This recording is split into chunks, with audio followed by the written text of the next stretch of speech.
I just googled how often should you replace your spark plugs, and it said 30,000 miles to 90,000 miles. And I said that's a pretty wide gap.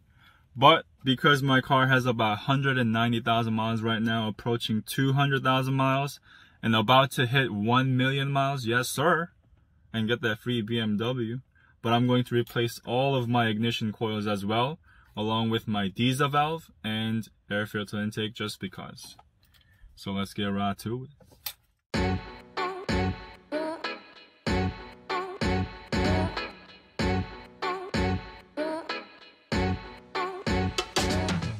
First, I'm going to take off the cowl cover in order for me to get to the last two ignition coils and spark plugs. So I'm going to show you how to take that off right now. Remove the plastic tabs by twisting them, and this just pops right off. Remove the filter, and this is a good time to check your filter, replace it as well. I guess I should get a new one, it's kind of dirty here. Alright, there are 1, 2, 3, 4 T30 Torx bit. Going to take that off real quick to get these cowl covers off. This one.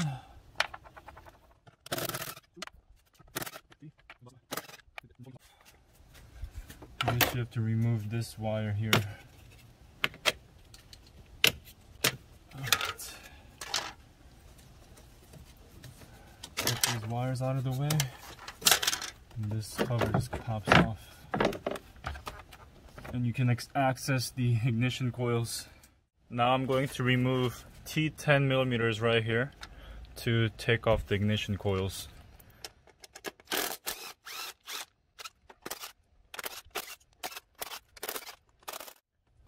Alright, and then pop the cables out.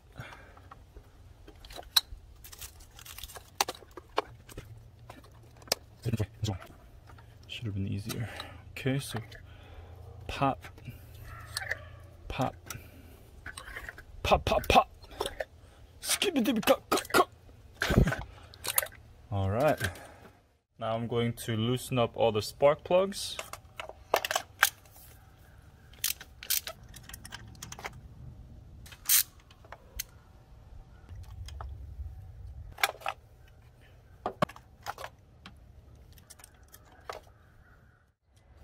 And now we are about to install new spark plugs, and I'm going to hand tighten them first. And nope, I am not using any C's.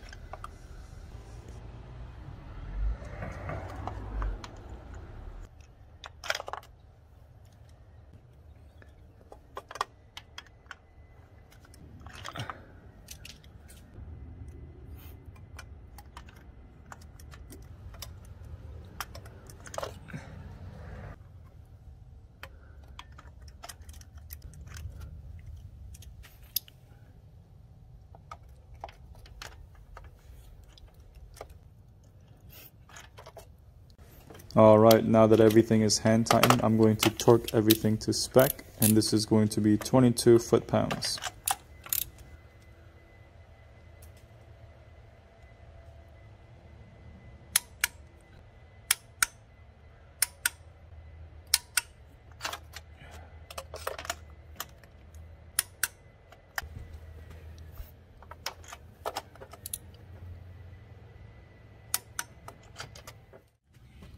Once all the spark plugs are torqued, I'm going to install my new ignition coils and then plug in the cables.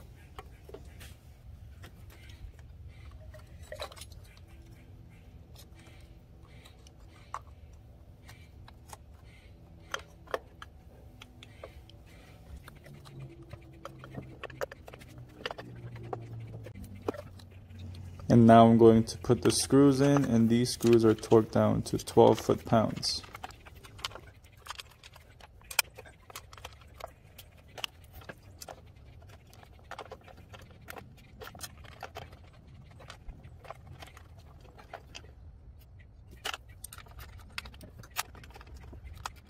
Now I'm going to remove the diesel valve, and you do need a Torx bit for this, but before I'm going to remove the cable first, and then this will be T40 Torx screw.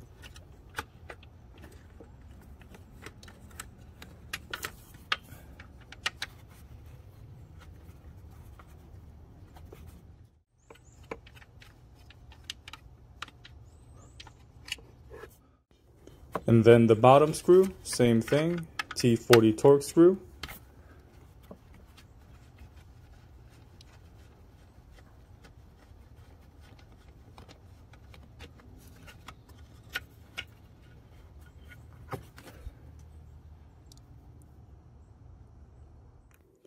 And then wedge it out carefully.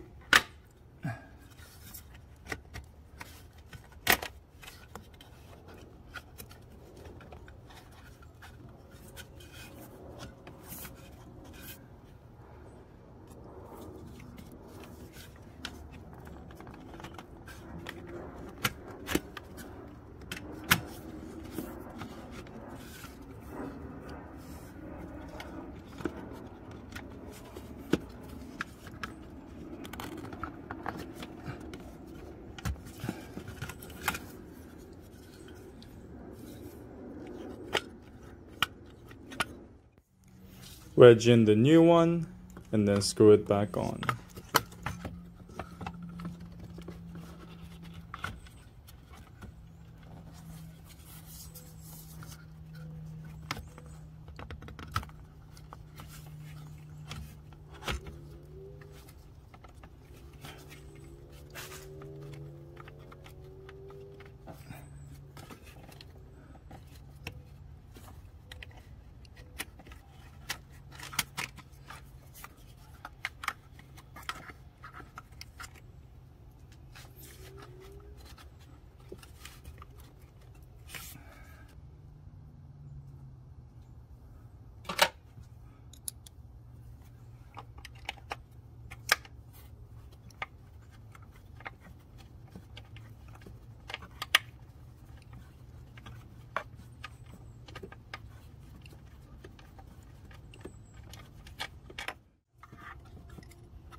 This is the hardest part.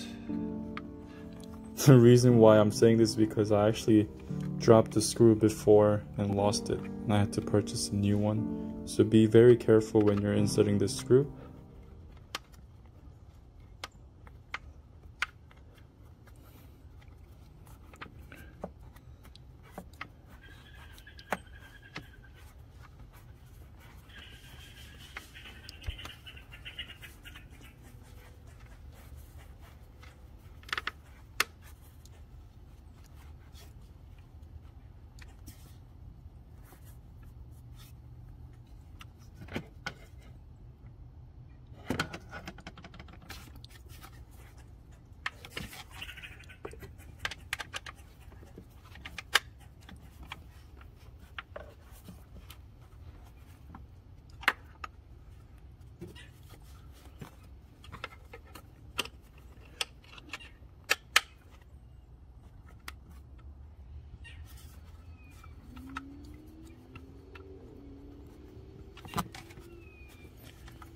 Alright, and then insert the cable back on. Now we are going to change the air filter, and you have to remove the air scoop, and they are held on by 3 plastic clips.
So first I tried to put the air filter in first and then put the cover in, but turns out it was a lot easier for me to put the air filter on the cover itself and then put them all back together.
Alright, everything is done right now, so I'm going to start the engine, make sure everything's okay.